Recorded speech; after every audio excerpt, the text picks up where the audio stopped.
எந்த குறளை வேணாலும் எடுத்துக்கங்களேன். யாகாவாராயினும் நாகாக்க அப்படின்னா எவனா இருந்தாலும் சூப்பர் குறளுங்க அது.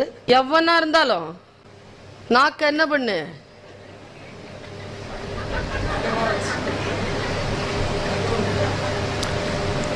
அது நம்மால் சும்மா இல்லை. குருநாதர் சொல்றார் யாகாவராயினும் நாகாக்க. சொல்லிட்டாரா, கம்முன்னு போக வேண்டியதானே. கேள்வி கேட்டான் திருப்பி, காவாக்கல் பதில் சொன்னார் தாத்தா.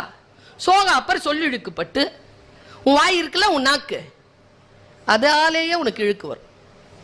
சில பேர் பேசும்போது பாவமா இருக்கோங்க. நான் செத்தாலும் மூஞ்சில முழிக்க மாட்டேன். நீ தான் செத்துருவியே, நீ எப்படி முழிப்ப நீ? இன்னொன்னு, அது அதிபுத்திசாலி. நான் செத்தாலும் வாசப்படியை மிதிக்க மாட்டேன். உன்னே தூக்கிட்டு போறதுக்கு 4 பேர் வேணும்.